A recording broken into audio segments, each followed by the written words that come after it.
విలువైంది కోల్పోయాను, దాని విషయంలో నేను చాలా బాధపడుతున్నానట. ఏమిటదని వాళ్ళు అన్నారు. అప్పుడు అతను చెప్పాడు, నా విశ్వాసాన్ని కోల్పోయాను నేను అని.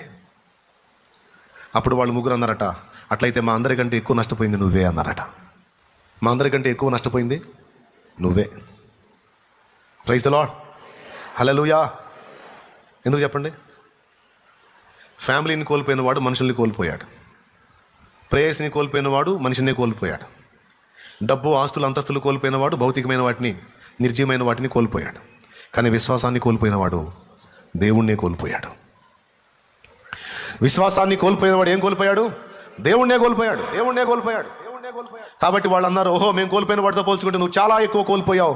ఎక్కువ అని చెప్పలేము కానీ నువ్వు మొత్తంగా కోల్పోయావు, నీ జీవితాన్ని కోల్పోయావు అన్నారట. ఒక్క విశ్వాసం కోల్పోయాను అన్నందుకు. ఎందుకు చెప్పండి? విశ్వాసం అంత ప్రాముఖ్యమైంది. మన జీవితాన్ని మనం కోల్పోవచ్చు, డబ్బు కోల్పోవచ్చు, ఐశ్వర్యాన్ని కోల్పోవచ్చు, పేరు ప్రఖ్యాతులు కోల్పోవచ్చు, మన బంధాలు అనుబంధాలు తెగిపోవచ్చు, కడుపును పుట్టిన వారిని లేదా కన్నవారిని, కట్టుకున్న వారిని, మనల్ని కన్నవారిని మనం కోల్పోయి ఉండొచ్చు. కానీ విశ్వాసాన్ని కోల్పోయిన వ్యక్తికి ఇక దేవుడే లేడు, దేవుణ్ణి కోల్పోయినట్టే. ఇవన్నీ ఎన్ని కోల్పోయినా, వినండి, గుర్తుపెట్టుకోండి, ఇవన్నీ ఎన్ని కోల్పోయినా విశ్వాసమును బట్టి దేవుని వైపు మనం చూస్తే కోల్పోయిన వాటన్నిటిని తిరిగి ఇవ్వగలవాడు ఆయన. కానీ ఆయన్నే కోల్పోతే, ఆయన అందరి విశ్వాసమే కోల్పోతే ఇంకా ఆయన నీకు ఏమీ చేయలేడు. ఆయన నీకేం చేయాలన్నా నీ విశ్వాసమే ఆధారము.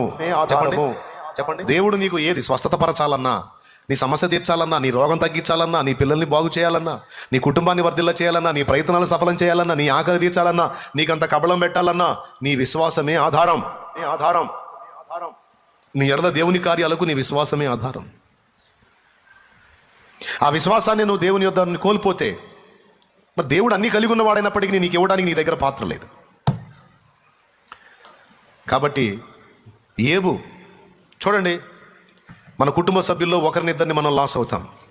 కానీ ఏబు తన 10 మంది పిల్లల్ని ఒక్క దినమందే కోల్పోయాడు. ఎంతమందిని? దాసదాసి జనాంగాన్ని, ఆఖరికి కట్టుకున్న భార్య ప్రేమను కూడా కోల్పోయాడు.